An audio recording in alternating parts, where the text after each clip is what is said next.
quando fazem pesquisa, eles não vão lá na Brasilândia. Eles fazem pesquisa só nos mesmos lá, então daquele resultado. A gente sabe exatamente como funciona a pesquisa de jornal. E eles dizem assim, essas pesquisas sempre assim, pergunta para quem tem filho aí eu acho paga. que você... Agora você for perguntar lá para os caras que vão no show do Calcinha Preta, você vai falar, Rita Lee, muito louca, pode crer. Não, e aí eu acho que você aí tem um negócio muito interessante sobre o Brasil hoje em dia.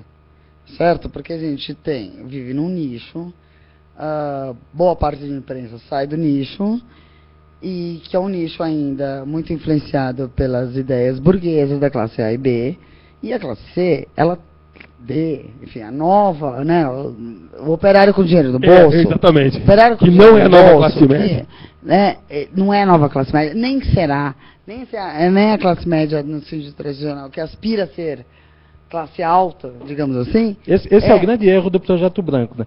Achar que os pobres aspiram a ser iguais. Não, e além do que é o seguinte, assim, do que eu posso observar, não sendo nem sociólogo, nem antropólogo, nem trabalhando diretamente, é o seguinte: obviamente que os arranjos domésticos, familiares, sexuais, relacionais, são outros, e são muito mais tolerantes no fundo, né? Porque você tem um monte de família liderada por mãe, por mulher, sozinha, porque o homem não presta, porque o homem bebe. É verdade, homem, entendeu? Homem da classe D,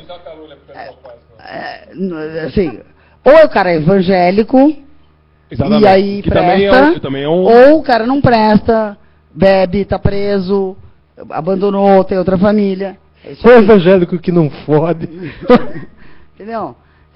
Você tem né? famílias constituídas divino, por vós, mães, meninas, adolescentes com filho pequeno. São outros arranjos. A regra burguesa, a planilha burguesa, o pai e a mãe, não funciona. Agora, Bia, o ponto é o seguinte: tem uma operação. Tem uma operação de comunicação que eu acho que está sendo feita nesse Brasil há alguns anos, que é tentar pegar um núcleo de classe média que está insegura por esse enfraquecimento que tem da classe média tradicional, e tentar pegar essa gente e mais supostamente a nova classe média e transformar essa gente numa base de apoio, porque eu chamo de malucanos, que é o eixo dos malufistas com os tucanos, entendeu? Não vai rolar.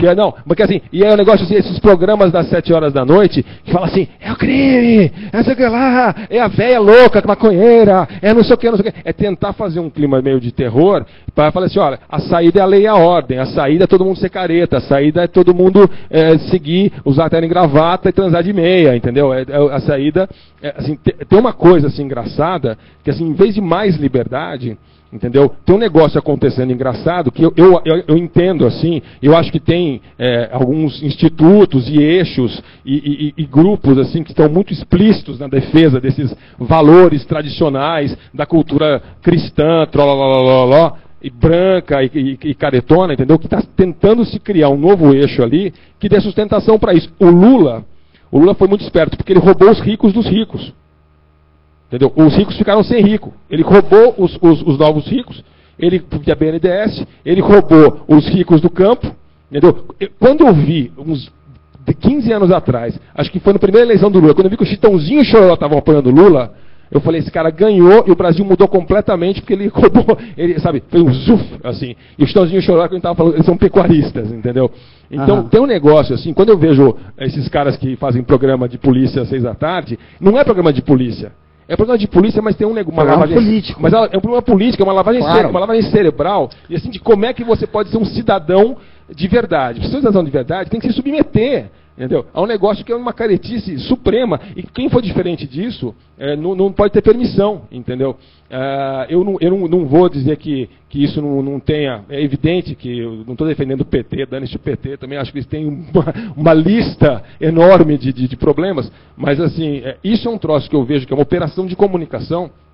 E assim, a gente sabe de jornalistas e sabe de grupos de comunicação que são explícitos nessa defesa, entendeu? E há uma editorialização da comunicação em um monte de lugares diferentes, que às vezes aparece num editorial e às vezes aparece na maneira como se faz uma matéria sobre educação, ou uma matéria sobre ciência, Óbvio, ou uma matéria sobre meio ambiente, não, ou uma matéria sobre alimentos orgânicos, ou uma matéria sobre qualquer coisa, ou uma matéria sobre fora do eixo, que eu não conheço, não sei, nunca vim aqui, não entendo nada desse troço, imagino que deve ter algumas coisas legais, mas deve ter um monte de coisa que é uma merda, tá certo? Tem coisas que não me cheiram bem, tem coisas que parecem interessantes, mas a maneira como fora do eixo é tratada, assim, num certo meio aí, é uma coisa assim, sabe, é estranhíssimo. Do outro lado também é horrível, porque tem muito jornalista que acha que é tipo a nova vinda do Messias, não acha um problema, é tudo uma maravilha, incrível, tal, também, quando o nego não acha ruim nada, eu também acho um problema. Mas, assim, de fato, é muito explícito, e em São Paulo, o que está acontecendo nos últimos anos, isso aí é jogar na nossa cara o que está acontecendo, o que já estava acontecendo, porque São Paulo é o último grande reduto dos caras, entendeu? O resto do Brasil já zoou mais. Exato, mais bagunçado. Exato, e isso é divertido, né? Por isso você tem que votar em mim. Eu vou ser candidato, essa eleição, eu vou mudar a situação. A gente está vendo uma vejização da imprensa, né, cara? Muito tempo atrás a gente achava que a Veja, que a bula para a classe média angustiada era a Veja, né? E de repente outros veículos que já fizeram muito sentido para a gente, por exemplo, a Folha de São Paulo. Oi. Outros veículos que já fizeram muito sentido para a gente, por exemplo, a Folha de São Paulo, quando vendia mais ou menos um comportamento alternativo, um pensamento independente ali. Hoje você pega a ombudsman dizendo que... É exatamente igual aos artistas. Os artistas eram contra os milicos. Eles não eram a favor de coisas legais, eles eram contra os milicos. Entendeu? Esse que é o negócio. A hora que eles pegaram a grana deles, entendeu? Chegaram onde eles queriam, entendeu? Um virou ministro, dá dinheiro para não sei quem, para amigo, pega dinheiro do governo para fazer a tour dele, não sei o quê. Aí ficou tudo bem, entendeu? Então, assim, esses caras também, assim, eles têm que bater bastante. Tanto que, assim, é muito engraçado que a Dilma seja presidente, porque a Dilma é uma tecnocrata. É óbvio, assim, quem que é a Dilma? A Dilma é uma presidente biônica, tá certo? Que é o único, que é um presidente com quem o Roberto Tivita pode conversar, os Mesquita, os Frias e os Marinho. E todo mundo achando o máximo que ela é confiável e bacana e eficiente. Ela vai trazer eficiência para a gestão e não sei o quê. E boa, entendeu? Não é verdade. Não é verdade. Não é verdade. Sim, não é verdade. Não. Presidente biônica é legal, né? É bom, mas ela não é, né? Ela não é. O Lula que se botasse você era presidente hoje, querida. Não era, não. E você ser mais eficiente que ela, mais charmosa. Se ela não tivesse sido... Obrigada, mas... Se ela não tivesse sido testada pelo fenômeno Marina, eu acho que sim, que a gente podia ter uma visão meio linear do processo. Mas ela foi testada e no meio da campanha virou outra coisa. E a Dilma não é né? Acho que ela tem um ali... Ela é tecnocrata, de fato. Acho que isso é um projeto ali... consertado ali com o Lula, né, e para consolidar um monte de avanços do governo Lula, mas ela é a Dilma. Ela é a Dilma e ela está mostrando que ela é a Dilma, sei lá. Né, acho que ela, assim, para o bem e para o mal, na minha opinião. Tem coisas ali que a independência da Dilma em relação, né, ao governo Lula e a atuação da Dilma, né, como uma presidente autônoma, tem coisas que consolidam conquistas do governo Lula, que são conquistas, para mim, inegáveis aí, de avanço do país, um monte de questões aí da distribuição de renda, da ressignificação da pobreza brasileira, né? Agora, tem outras, tem durezas aí na questão ambientalista, na questão da... Né, cultura. Olha, da cultura, bicho, eu vou dizer um negócio. Eu, de fato, acho aí que o primeiro mandato, o primeiro Ministério da Cultura aí foi um equívoco, mas assim, não acho... O primeiro, e continua... Mas não acho que isso seja um grande erro da Dilma, entendeu? Não acho. Assim, Ministério da Cultura sempre foi um problema, certo? O que faz o Ministério da Cultura? Escolhe Com para quem qual- vai o dinheiro. Com qual... É Não, pouco mas dinheiro, mas escolhe pra quem vai o dinheiro. Mas assim, como é que você vai discutir isso? Como é que você discute isso depois? Né, se você destrói o modelo estatal, que é o que se fez no governo FHC, né, nos governos de centro aí você destrói o modelo estatal, aí você restabelece o modelo estatal. Como é que você trata disso? Eu acho que assim, simples, eu acho que os erros aí, por hora, são porque não tem projeto. E o projeto em cultura é dificílimo num país como o Brasil. Só isso. Sim, mas a gestão do Gil e do Juca teve uma inteligência ali. Teve uma inteligência. E eu acho que teve uma puta de uma inteligência. Mas assim, Eu vou pular essa parte. eu acho mesmo. Acho mesmo.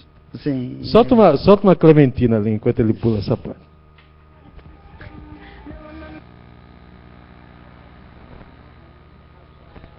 Que linda. Eu vi.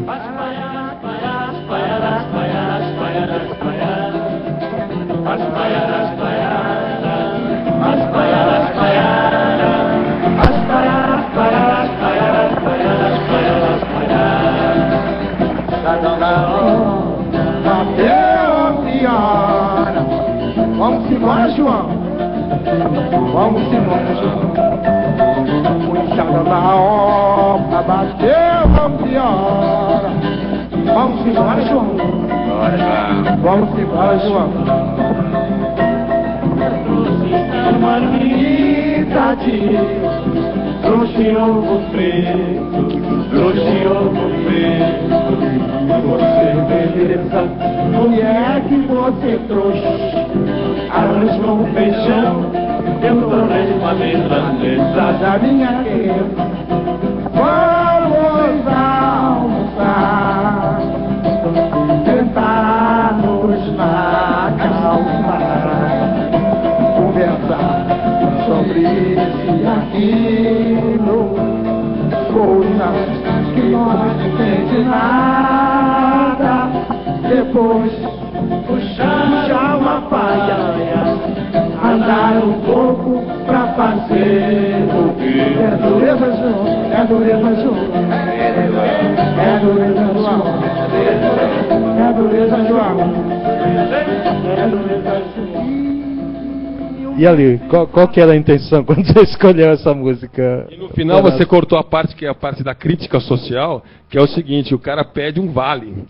Mas daí o cara falou, não, vale só tem pro cara que é amigo do mestre da obra e tal. Mas eu tenho família, preciso de um vale, não, vale não tem. Agora, você sabe perfeitamente, Clementina e Adoniran são, num certo sentido, produtos da Rádio Nacional e da política estatal do Getúlio Vargas, certo? Quer dizer, da política cultural do Getúlio Vargas. Né? Você tem o Brasil, ele tem, entre os anos 30 e os anos 60, né, ele é totalmente, a cultura brasileira é tributária, né, de um certo incentivo a determinadas formas, da abertura da Rádio Nacional, que é uma rádio estatal, né, para vários artistas, da militância de um cara conservador, num certo sentido, como Hermínio Belo do Carvalho, né? Para a música de raiz, para a música tradicional brasileira, né?